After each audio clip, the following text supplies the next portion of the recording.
Chapter 39 of A Book of Discovery. A Book of Discovery by M.B. Synge. Chapter 39.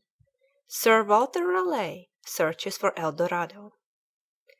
It is pleasant to turn from the icy regions of North America to the sunny south, and to follow the fortunes of that fine Elizabethan gentleman, Sir Walter Raleigh, to the large, rich, and beautiful empire of Guiana and the great and golden city of Manaoa, which the Spaniards call El Dorado.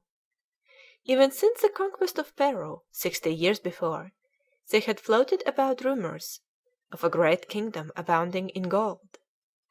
The king of this golden land was sprinkled daily with gold dust till he shone as the sun, while Manoa was full of golden houses and golden temples with golden furniture. The kingdom was wealthier than Peru, it was richer than Mexico.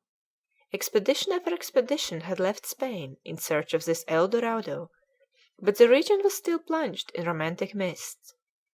Raleigh had just failed to establish an English colony in Virginia. To gain a rich kingdom for his queen, to extend her power and enrich her treasury, was now his greatest object in life.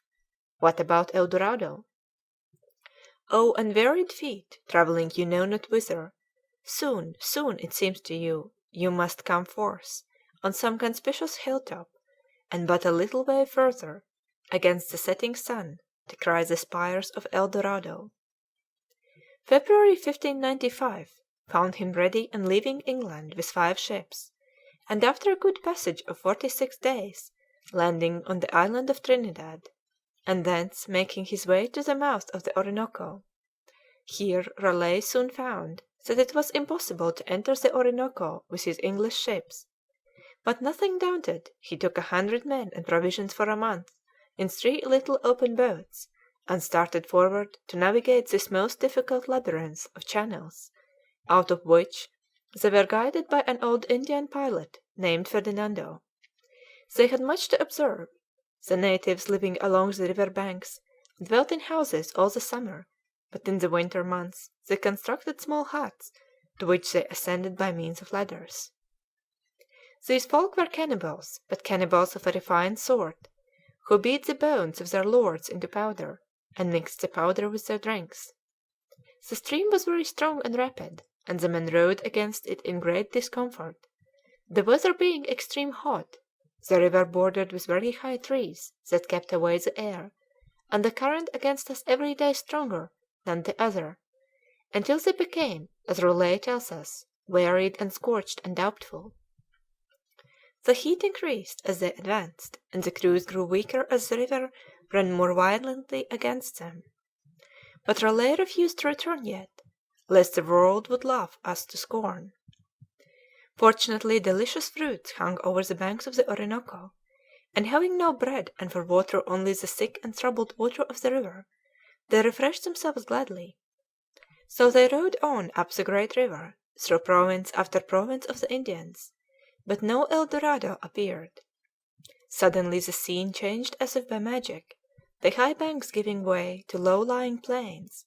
Green grass grew close to the water's edge, and deer came down to feed. I never saw a more beautiful country, says Raleigh, nor more lively prospects. Hills raised here and there over the valleys, the river winding into different branches, plains without bush or stubble, all fair green grass, deer crossing our path, the birds towards evening singing on every tree with 1,000 several tunes, herons of white, crimson, and carnation perching on the river side, the air fresh with a gentle wind, and every stone we stooped to pick up promised either gold or silver. His account of the great cataract at the junction of the tributary Caroni is very graphic.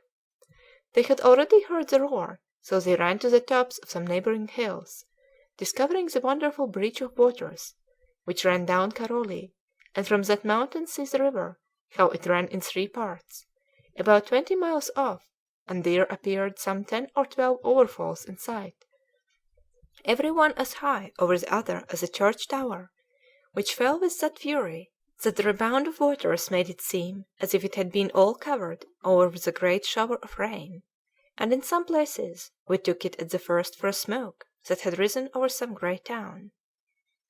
The country was the province of Guyana, but it was not El Dorado, the object of their quest, and though it was very beautiful, it was inhabited by cannibals.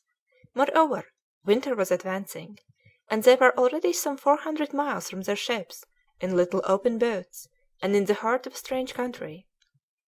Suddenly, too, the river began to rise, to rage and overflow very fearfully. Rain came down in torrents, accompanied by great gusts of wind, and the crews with no change of clothes got wet through, sometimes 10 times a day. Whosoever had seen the fury of that river after it began to rise would perchance have turned his back somewhat sooner than we did if all the mountains had been gold or precious stones, remarked Raleigh, who indeed was no coward. So they turned the boats for home, and at a tremendous rate they spun down the stream, sometimes doing as much as 100 miles a day, till after sundry adventures they safely reached their ships at anchor off Trinidad. Raleigh had not reached the golden city of Manoa, but he gave a very glowing account of this country to his queen. Guyana, he tells her, is a country that has yet her maidenhood. The face of the earth has not been torn, the graves have not been opened for gold. It has never been entered by any army of strength, and never conquered by any Christian prince. Men shall find here more rich and beautiful cities, more temples adorned with gold, than either Cortes found in Mexico or Pizarro in Peru, and the shining glory of this conquest will eclipse all those of the Spanish nation. But Raleigh had brought back no gold, and his schemes for a conquest of Guiana were received coldly by the queen. She could not share his enthusiasm for the land. Where Orinoco in his pride rolls to the main no tribute tide, but gains broad ocean wages for a rival sea of roaring war, while in 10,000 eddies driven the billows ring their foam to heaven, and the pale pilot seeks in vain where rolls the river where the main. But besides the Orinoco in South America, there was the St. Lawrence in North America, still very imperfectly known. Since Jacques Cartier had penetrated the hitherto undisturbed regions lying about the river of Canada, little had been explored farther west, till Samuel Champlain, one of the most remarkable men of his day, comes upon the scene, and was still discovering land to the west when Raleigh was making his second expedition to Guiana in the year 1617. End of chapter 39.